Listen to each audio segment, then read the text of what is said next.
Amém? Amém? E ser soberano é ser sobre todas as coisas, sobre qualquer circunstância, é sobre ser acima de tudo. Acima de qualquer coisa que você possa imaginar, Deus é soberano. E é esse Deus soberano que nós vamos louvar agora. Amém?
no chuveiro. Eu não sou cantado no chuveiro, né? Eu não sei nem pensar, mas eu gosto de cantar.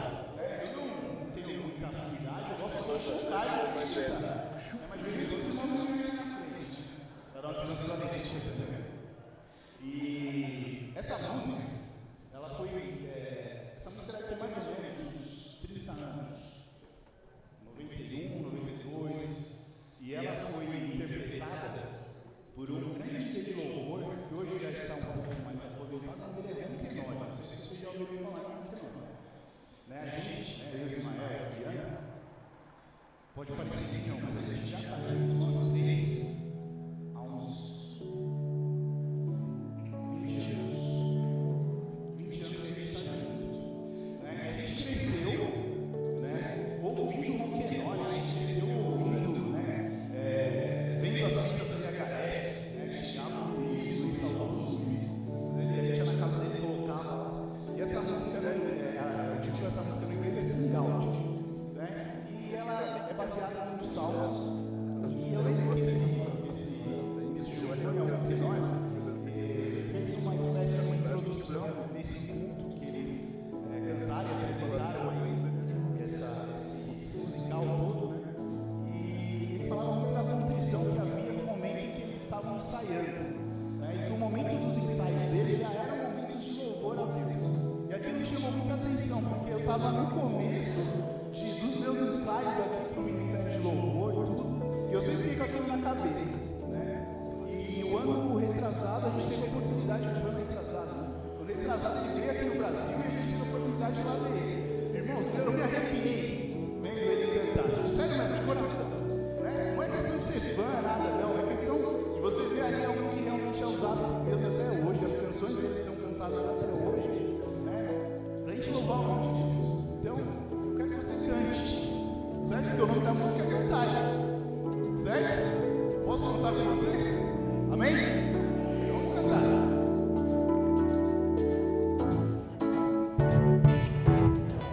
Fique à vontade para bater palmas se quiser.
Eterna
lá, mulheres.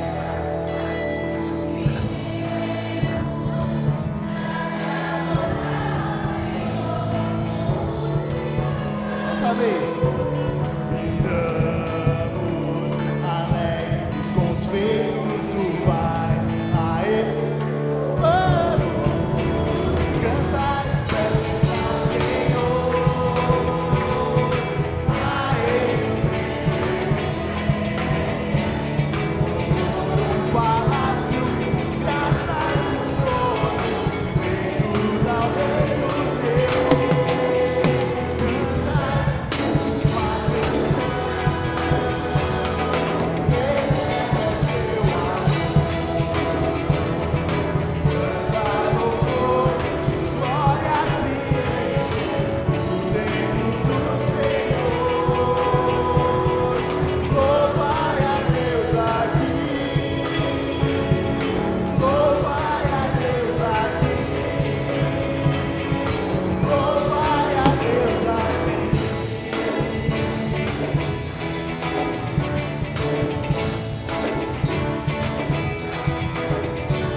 Cantar.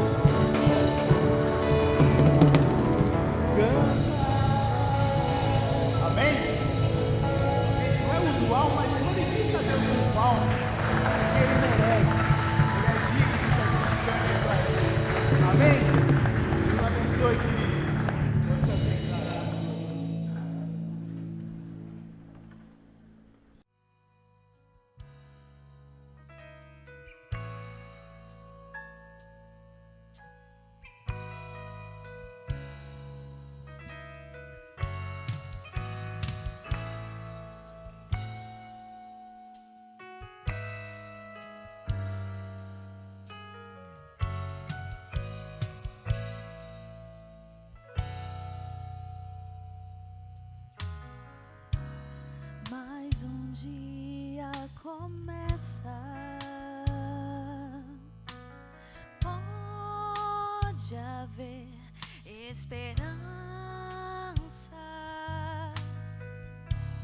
Traz com ele em meu peito marcas, feridas,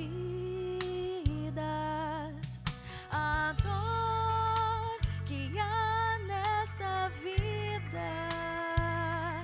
Só a graça de Jesus satisfaz. A Ele você pode clamar. Clame, clame ao Deus que tudo pode. Clame,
Amém. Precisamos clamar sempre. Muito bom. Vamos para o nosso João. Evangelho de João. Hoje eu termino o capítulo 6. Tá?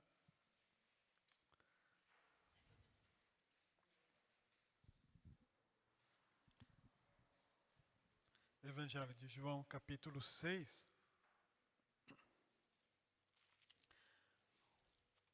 Um texto um pouquinho longo, mas vale a pena ser lido a partir do verso 41, para a gente concluir, tá bom? Então, assentados como vocês estão mesmo, eu vou ler a partir do verso 41, porque se eu pegar só o pedacinho, que é o texto mais a parte básica, mas eu não posso pregar só ela, sem antes apresentar todo o contexto, né? Para a gente poder entender aquilo que João está fazendo na sua narrativa, daquilo que Jesus coloca aqui, com um tema: perseverança é o critério da veracidade no que diz respeito ao discipulado de Jesus. Eu não coloquei na tela, aí, mas só repetindo, perseverança é o critério da veracidade no que diz respeito ao discipulado de Jesus. Pode ser uma grande ideia do texto, né, Luiz? Essa frase aí. E nós vamos ler. Diz assim: murmuravam, pois, verso 41, viu? Segura aí. Murmuravam, pois, dele os judeus, porque disseram: eu sou o pão que desceu do céu. E diziam: não é esse Jesus, o filho de José? Acaso não lhe conhecemos o pai e a mãe? Como, pois, agora diz: desci do céu? Respondeu-lhe Jesus: não murmureis entre vós. Ninguém pode vir a mim se o Pai que me enviou não o trouxer, e eu o ressuscitarei no último dia. Está escrito nos profetas, e serão todos ensinados por Deus. Portanto, todo aquele que da parte de Deus, da parte do Pai, tem ouvido e aprendido, esse vem a mim. Não que alguém tenha visto o Pai, salvo aquele que vem de Deus. Este o tem visto. Em verdade vos digo, quem crê em mim, tem a vida eterna. Eu sou o pão da vida. Vossos pais comeram maná no deserto e morreram. Este é o pão que desce do céu, para que todo o que dele comer não pereça. Eu sou o pão vivo que desceu do céu. Se alguém comer dele, viverá eternamente. E o pão que eu darei pela vida do mundo é a minha carne. Disputavam, pois, os judeus entre si: como pode este dar-nos a comer a sua própria carne? Respondeu-lhe Jesus: em verdade vos digo, se não comerdes a carne do Filho do Homem, e não beberdes o seu sangue, não tendes a vida em vós mesmos. Quem comer a minha carne e beber o meu sangue tem a vida eterna, e eu o ressuscitarei no último dia. Pois a minha carne é verdadeiramente comida, e o meu sangue é verdadeiramente bebida. Quem comer a minha carne e beber o meu sangue permanece em mim, e eu nele. Assim como o Pai que vive me enviou, e igualmente eu vivo pelo Pai. Também quem de mim se alimenta, por mim viverá. Este é o pão que desceu do céu. E nada semelhante àquele que os vossos pais comeram e, contudo, morreram. Quem comer este pão, viverá eternamente. Estas coisas disse Jesus quando estava na sinagoga de Cafarnaum. Verso 60 agora. Muitos dos discípulos, tendo ouvido tais palavras, disseram: duro é esse discurso, quem o pode ouvir? Mas Jesus, sabendo por si mesmo que eles murmuravam a respeito das suas palavras, interpelou-os: isto vos escandaliza? Que será, pois, se virdes o Filho do Homem subir para o lugar onde primeiro estava? O Espírito é o que vivifica. A carne para nada aproveita. As palavras que eu tenho dito são Espírito e vida. Contudo, há descrentes entre vós. Pois Jesus sabia, desde o princípio, quais eram os que não criam e quem o havia de trair. E prosseguiu. Por causa disto, é que vos tenho dito, ninguém pode vir a mim, se pelo Pai não lhe for concedido. Agora sim, a partir do verso 66, à vista disso, muitos dos seus discípulos o abandonaram e já não andavam mais com ele. Então, perguntou Jesus aos 12, porventura quereis também vós outros retirar-vos? Respondeu-lhe Simão Pedro, Senhor, para quem iremos nós? Tu tens a palavra da vida eterna. E nós temos crido e conhecido que tu és o Santo de Deus. Replicou-lhe Jesus, não vos escolhi eu em número de 12? Contudo, um de vós é o diabo. Referia-se ele a Judas, filho de Simão Iscariotes, porque era quem estava para traí-lo, sendo um dos 12. Amém? Feche seus olhos, eu quero orar mais uma vez. Pai Celeste, como é bom estar aqui na casa do Senhor, cultuando com os irmãos, mesmo, Deus, com tempo de chuva, que muitos tiveram dificuldade de chegar, mas cá estamos, ó Deus, com esse desejo de cultuar o seu nome, de ouvir a sua voz, prestar louvores, adoração e, ó Deus, dedicar a nossa vida. Aos irmãos que contribuíram, com os dízimos, com as ofertas, que o Senhor os abençoe. Aos enfermos, estenda a sua mão. E agora que o Espírito do Senhor fale conosco, em nome de Jesus. Amém. Amém? Muito bom. A gente vem numa sequência aí do capítulo 6 de João, aliás, no Evangelho de João todo, né? A gente vem aí, eu tenho já falando numa série, e enquanto pela manhã a gente está falando também aquela ênfase para Deus o melhor. Eu convidei o Diego e ele falou hoje pela manhã sobre para Deus o melhor, quando Abel ofereceu o melhor para o Senhor. Esse foi o tema, o assunto da mensagem do Diego pela manhã, uma boa exposição que o Diego fez. E agora a gente já vem aí falando, falei aos irmãos de alguns domingos atrás sobre a multiplicação dos peixes. Tivemos uma fala aqui voltada na questão de uma chamada de fé. Quando Jesus anda por cima do mar e os discípulos ficam ali possuídos de temor, né, não crendo, e Jesus dá aquele puxão, o tipo de puxão de orelha nele. Depois falamos aqui sobre a afirmação que Jesus fala aqui. Jesus, o pão da vida. O subtítulo que a gente também trabalhou daquela multidão que estava ali, Jesus alimentou. Falei daquele garoto, do menino que estava também com certos peixinhos, que na verdade João não faz muita menção, mas outros evangelistas fazem. Mas trouxe alguns destaques, então, que Jesus vai colocando que a obra de Deus é esta, que creiais naquele que por ele foi enviado. Ora, a gente já vem falando sobre esta ênfase do crer e dessa perseverança contínua do discipulado de Jesus, que envolve a vida cristã. Por isso eu usei uma palavra, uma frase-chave desse texto todo, envolvendo todo o texto. Eu descobri formei uma frase que diz exatamente: perseverança é o critério da veracidade no que diz respeito ao discipulado de Jesus. Aquilo que Jesus queria que seus discípulos vivessem uma vida de um verdadeiro crente em Cristo Jesus. Esta parte do capítulo 6, assim como todo o conteúdo, a gente vai ver um resumo que na narrativa do escritor joanino, o próprio João, quando ele coloca que muitos dos discípulos se retiraram, não aguentando mais andar com Jesus. Mas por que será? E eles acharam que a palavra de Jesus era muito pesada, muito dura. E muitos dos discípulos abandonaram o Mestre. E a gente vai perceber o conteúdo no todo da fala de Jesus, e Jesus usa algumas metáforas aqui, algumas parábolas. Aliás, Jesus é especialista em parábolas, em metáforas, exatamente para mostrar o propósito dele e para confundir aqueles que tinham dificuldade de crer.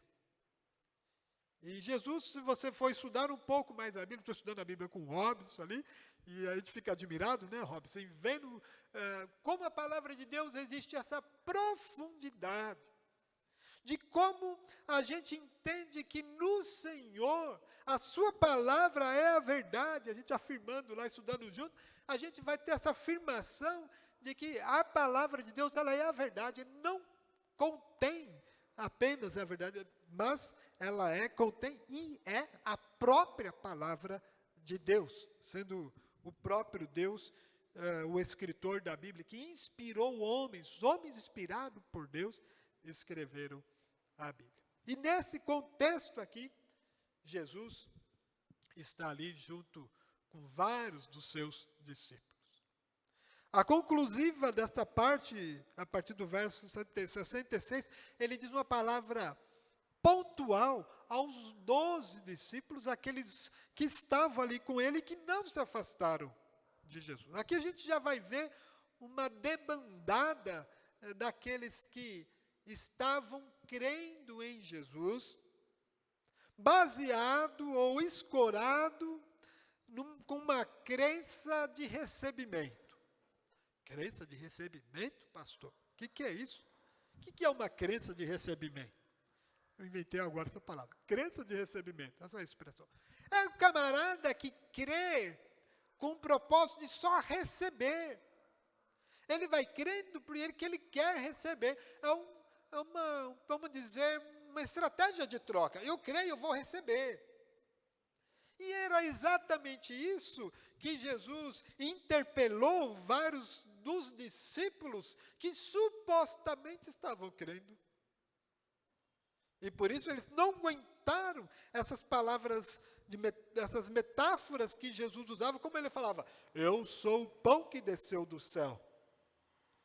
E tantas metáforas como essa, como Jesus falou ali, e eles falam, olha, a gente não conhece esse Jesus de Nazaré, ele não é o tal filho de José, o carpinteiro? Não é ele que a gente viu crescer e se desenvolver desde menino aqui na nossa comunidade judaica? E Jesus falando, mas Jesus é Deus, Jesus é Senhor. Ele entende e conhece os nossos pensamentos, ele sabe o que passa na nossa mente, conhece a nossa fragilidade, até aquilo que nós murmuramos, ou que pensamos que vamos murmurar. E nesses murmúrios dos judeus, Jesus entra ali e fala, não murmureis entre vós. Ninguém pode vir a mim, se o Pai que me enviou não o trouxer, e eu o ressuscitarei no último dia. Jesus dá um corte, e dá um ponto teológico para eles, um tipo de um puxão de orelha espiritualmente falando, e o que queria aqueles seguidores de Jesus. Na verdade, eles estavam, aquilo que já falei, baseado numa crença artificial, numa crença no sentido de apenas receber do Senhor. Por quê? Porque já aconteceu a multiplicação dos pães. Muitos deles seguiam Jesus porque estavam, na verdade, querendo apenas ver as coisas acontecerem. Meus queridos irmãos, estamos vivendo um tipo de teologia brasileira, que dizem os europeus, uma teologia latina, que ela é muito mística. Segundo um teólogo europeu, ele vai falar exatamente isso, que a teologia latina é uma teologia mística, devido ao misticismo, a demanda de misticismo que existe no Brasil. As igrejas evangélicas brasileiras, ela está sendo vista pelo mundo inteiro com uma forma muito ruim. As igrejas brasileiras, os que têm acesso na internet e nas redes sociais, vão ver aquelas frases ditas por teólogos, tanto americanos, norte-americanos, bem como outros teólogos europeus, afirmando da dificuldade, da problemática da igreja brasileira, que está pregando uma teologia barata, uma teologia da prosperidade, uma teologia que as pessoas estão com uma tendência mística. É um tal de sabonete abençoado, o óleo da bênção, o paninho, e vai por aí, não sei o que mais. O pagode santo que o povo inventa, o melão da lagartixa, o que mais que tem por aí? Já viram isso? O camarada dança e vai dançando por aí, e as coisas que vão acontecer. Gente, pelo amor de Deus. Um evangelho barateado. Sabe? As pessoas estão manipulando um evangelho que o apóstolo Paulo já vai escrevendo nas suas cartas, que não é o verdadeiro evangelho. E precisamos tomar cuidado com isso. A gente indo atrás de correntes, indo atrás de propaganda que não tem nada de Deus, que valoriza apenas o ser humano. E é nesse contexto que Jesus vai falando, dizendo, olha, para vocês comerem a minha carne, beberem o meu sangue, o que eu quero dizer com isso é que vocês tenham vida verdadeira, assumam um cristianismo de sacrifício. É de morrer comigo. E ele explica, o apóstolo Paulo, na verdade, vai explicar isso quando ele escreve Gálatas 2:20, que é o versículo base para a nossa campanha de missões nacionais. Quando ele diz, já estou crucificado com Cristo, já não vivo mais eu, mas Cristo vive em mim. E a vida que agora vivo na carne, vivo pela fé do Filho de Deus, o qual me amou e se entregou a si mesmo por mim. O apóstolo Paulo entendeu bem claramente isso que Jesus quer viver, quando ele diz, eu sou o pão do céu, eu sou o alimento do céu, meu corpo é verdadeiramente carne, meu sangue é verdadeiramente o sangue que vocês devem beber. Isto é, Jesus está querendo que você viva uma vida verdadeiramente cristã. E isso, há uma expressão muito usada, que está acontecendo, e participei de alguns estudos, algumas palestras que ouvi sobre uma expressão, talvez você já tenha ouvido falar, sobre aquela expressão, quando o cristão caminha na contramão do mundo. Já ouviram falar isso? Né? Andar na contramão do mundo. É isso que Jesus quer, nesse texto todo. Por isso que ele vai na conclusiva, aqui a partir do verso 66, e ele pergunta, porventura querem também vós outros retirar? Ele fala para os 12, cadê os demais? Tinha tantos discípulos, só ficaram 12. Nesse apanhado todo, o que Jesus quer, queridos irmãos, é que a gente ande na contramão do mundo. Quando a Camila era pequenininha, ela chamava contradimão. Lembra, filha? Era a contradimão. Pai, aqui é a contradimão.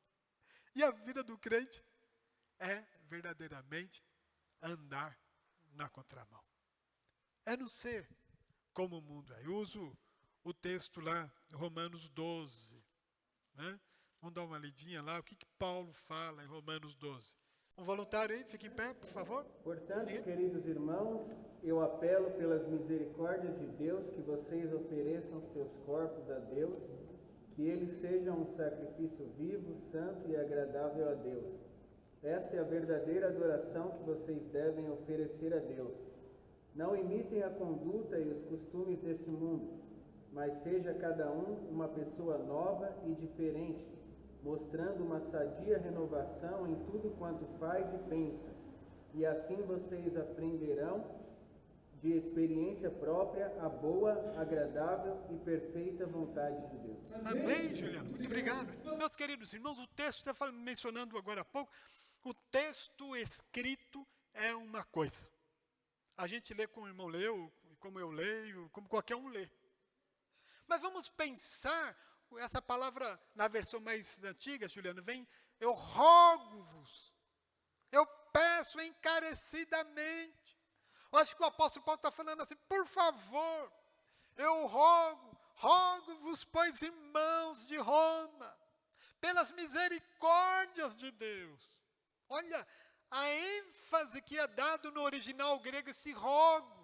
Pelo amor de Deus, gente. É isso que ele está falando, sabe? Aquele pedido com ênfase. Eu rogo, pelas misericórdias de Deus, que apresenteis o vosso corpo como por sacrifício vivo. O que o apóstolo Paulo está querendo dizer é exatamente o que Jesus estava falando para os murmuradores. Para aqueles camaradas que só ficavam... É assim que murmura? Eu acho que é. Que fica lá com tico-tico. O que ele está falando? E Jesus, que é Deus, que conhece todas as coisas, fala, não murmureis, eu estou sabendo o que você está falando aí. Gente, ele pede encarecidamente, pelas misericórdias de Deus, vivam aprendendo a se sacrificar, a apresentar os vossos corpos como sacrifício vivo, santo, agradável a Deus. Isso é culto racional. É desse jeito, é isso que a palavra de Deus, isso é um culto com razão, sabendo do que você está pregando.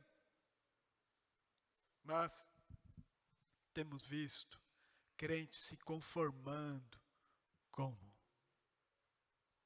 sair em debandada, deixar de seguir a Cristo, como muitos aqui estava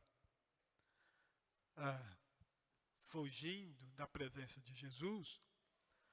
O verso 60 vai trazer, muitos dos discípulos, tendo ouvido tais palavras, disseram, é duro esse discurso, quem pode ouvir? Será que é tão duro assim? Você hoje acha esse discurso de Jesus? O jeito como Jesus falava sobre a perseverança, que é o critério da veracidade. O discipulado de Jesus requer sacrifício. O discipulado de Jesus requer vida dedicada. Eu posso destacar 3 itens importantes quando o cristão caminha na contramão do mundo. Em primeiro lugar, ele se parece com Cristo em todas as suas atitudes e decisões. Andar de uma vida digna do Senhor. Ele escreve também aos Colossenses. Andar não se conformando com o mundo, queridos irmãos, é você pedir, Senhor, me ajude a parecer mais com Cristo. Eu quero ser igual a Cristo. Não é pecado isso, isso é bênção. Você orar, eu quero ser parecido com Jesus. As pessoas olhar para você e falar, olha, você tem algo diferente. Isso é viver a vida cristã, que incomoda pessoas. Pois é, andar na contramão é isso, é incomodar. É a gente não fazer o que o mundo quer que façamos.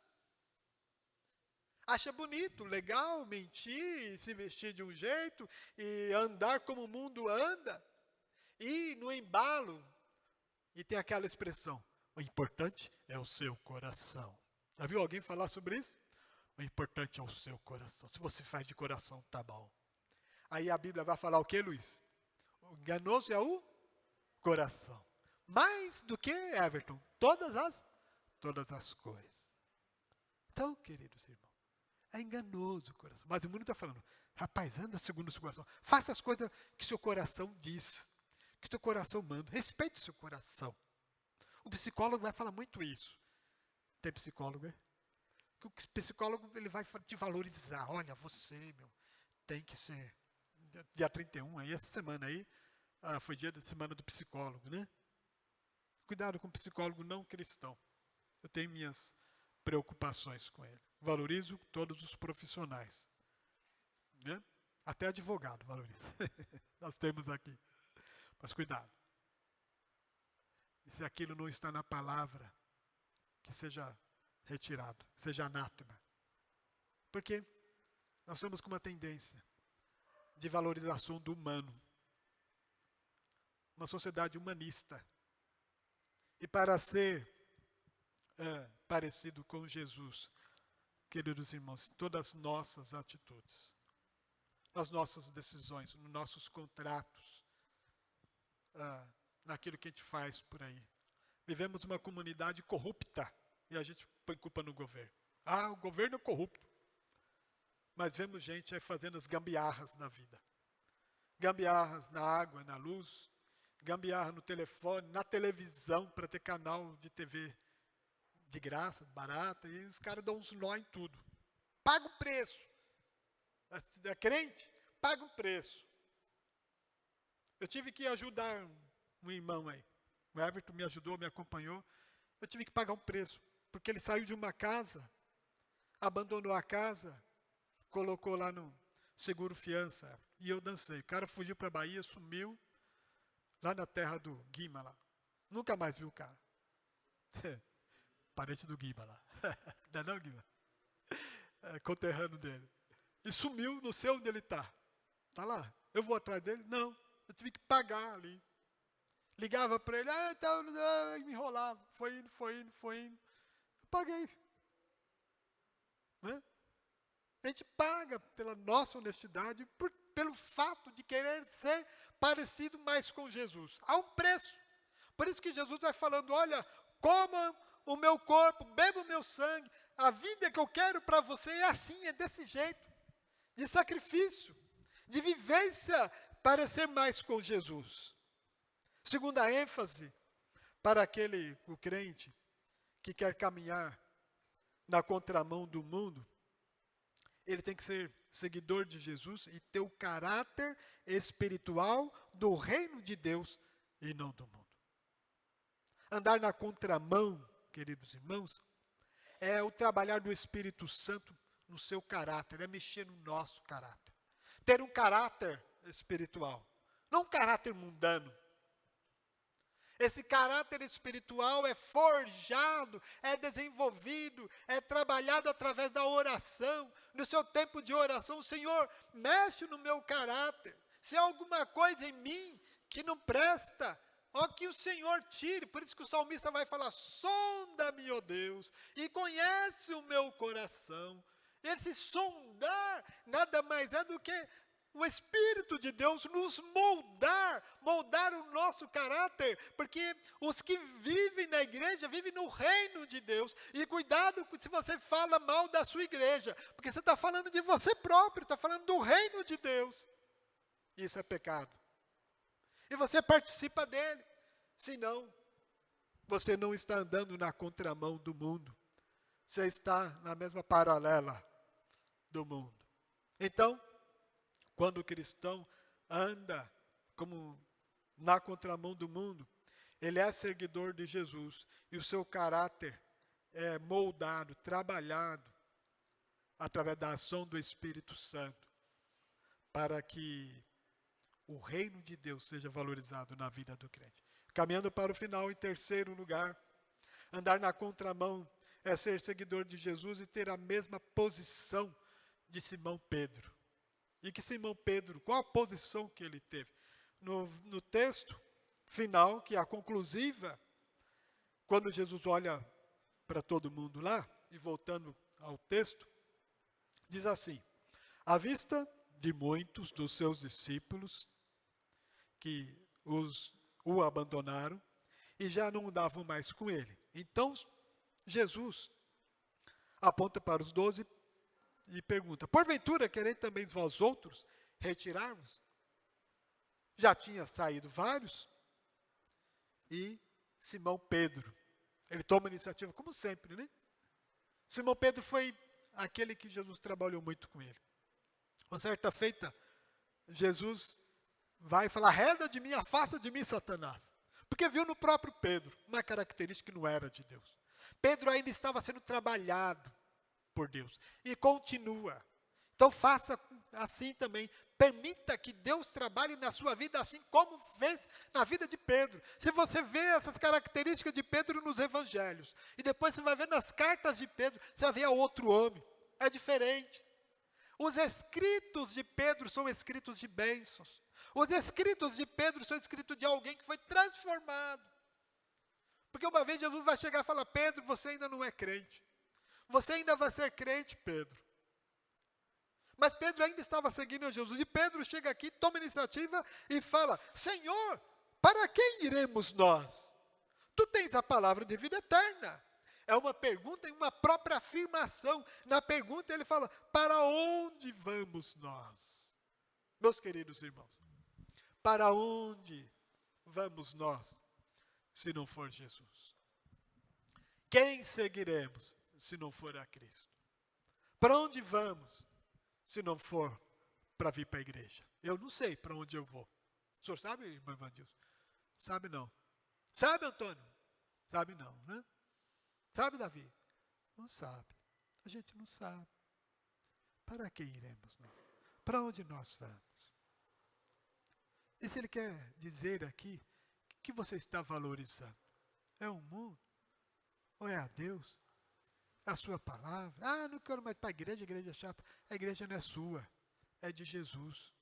É do reino de Deus. Ah, a igreja, o teu irmão que fica balançando para a gente cantar. Mas a igreja é de Jesus. Somos todos servos de Cristo. E para onde vamos nós? Né? Fica aí essa pergunta e Pedro vai falando: Senhor, tu tens a palavra de vida eterna. Pedro está falando aqui com essa afirmativa. Tu tens a palavra de salvação, palavra de eternidade, palavra de amor. Nós temos muitas vezes, e somos assim mesmo, sabe? Nós temos uma visão limitada. Olhamos só aquilo que nós conseguimos enxergar. Por isso que Jesus vai falar para caminhar com Jesus. É caminhar que você tem que ter primeiro passo, que é um passo de fé. É crer para ver a glória de Deus. O que muitos dali queriam ver para crer. E Jesus está convidando a gente, queridos irmãos, é para dar um passo de crer. Um passo de fé. Creia e verás a glória de Deus. Creia e verás os anjos subindo e descendo. As pessoas querem ver milagre, quer ver anjos, mas não quer crer. Quer ver os sinais acontecerem. Quer ver as coisas acontecerem, né? Oh, glória! Mas tem dificuldade. Aqueles que saíram, Jesus chamou de descrentes. Quer ver? Ele estava aqui falando, quando Jesus os interpelou, e foi falando para ele, contudo, verso 64, contudo, há descrentes entre vós. Dura essa afirmação. Há descrentes entre nós. Ser um seguidor de Jesus é assumir uma posição de crente e não de descrente. Que essa afirmação, queridos irmãos, não seja direcionada para nós. Há descrentes entre nós. Palavra de Jesus, não é minha. Então, na sua vida, você que está aqui, que não haja aqui nessa igreja descrentes entre nós.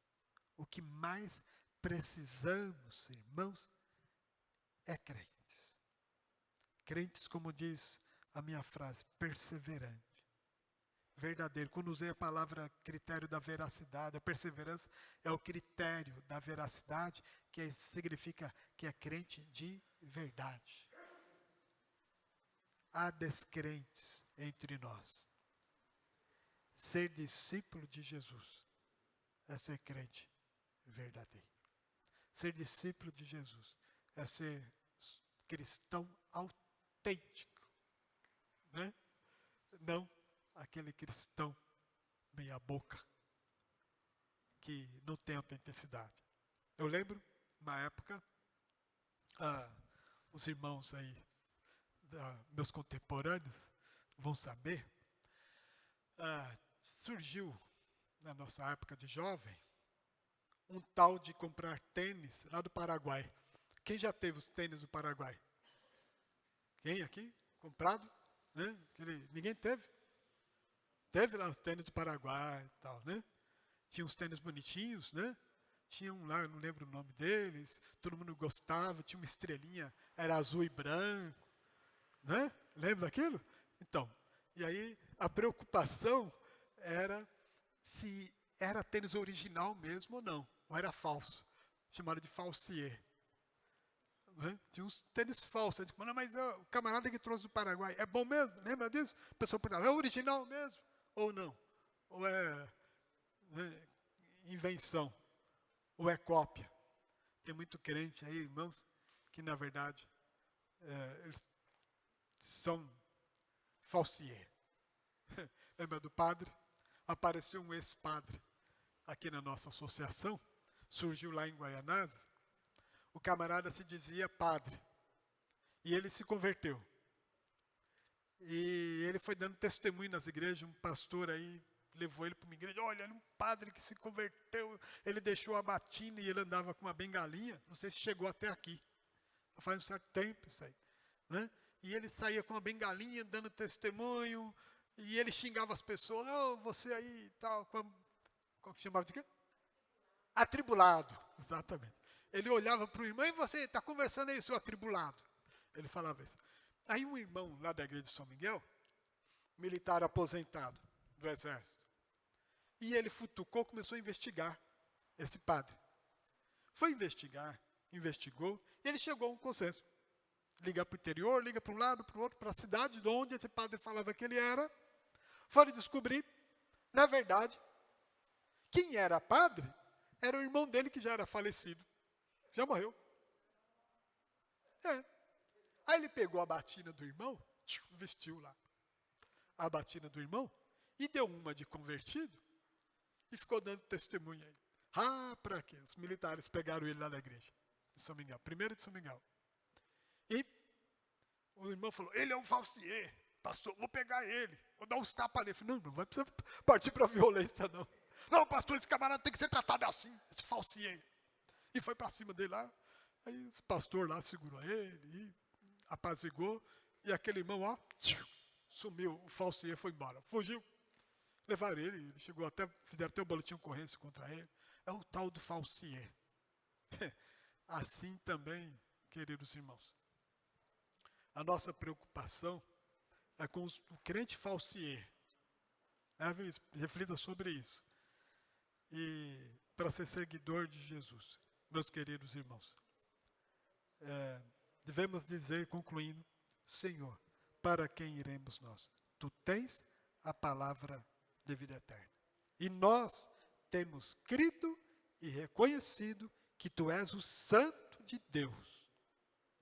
Aí sim, o reconhecimento de alguém que vivia uma vida autêntica, a vida cristã autêntica. E que Deus abençoe a sua vida. Amém? Vamos ficar em pé, vamos orar ao Senhor, concluindo o culto. Depois o Everton vai encerrar aqui com louvor também. Feche seus olhos, eu quero orar por você, para que você tenha uma semana abençoada. Não se esqueça de sábado pela manhã estar conosco para fazer a cobertura da parte do fundo. Não se esqueça do curso da terça-feira, da quinta-feira. Não se esqueça de passar na cantina e ter um bom momento de comunhão, de abraçar, de conversar um com o outro. Enfim, vamos terminar esse momento de culto e de oração. Abaixe sua cabeça. Eu quero orar por você. Pai Celeste, como é bom estar aqui, meditar na sua palavra, entendendo, ó Deus, aquilo que Jesus queria e quer para todos nós. Senhor, nos abençoe e nos ajude e nos ensine a cada dia a sermos crentes autênticos, verdadeiros, com, ó Deus, genuinidade da vida cristã. E que lutemos, ó Deus, contra o pecado, contra essa cultura pecaminosa que existe no nosso mundo. E dar-nos condições, ó Deus, e força, saúde, disposição para enfrentarmos esses obstáculos que sempre se deparam na nossa frente. Agora leva-nos em paz para a nossa casa, para os nossos compromissos durante a semana, e que sejam, ó Deus, todos abençoados pelo Senhor. E que a graça do Senhor Jesus, o amor de Deus, o Pai, e a comunhão do Espírito Santo seja com todo o povo de Deus, espalhado sobre a face da terra, hoje e para todo sempre. Amém e amém. Deus abençoe. Vamos louvar ao Senhor. Everton, aqui no teclado, tá bom? Fiquem em paz, sejam abençoados. Uma boa semana a todos.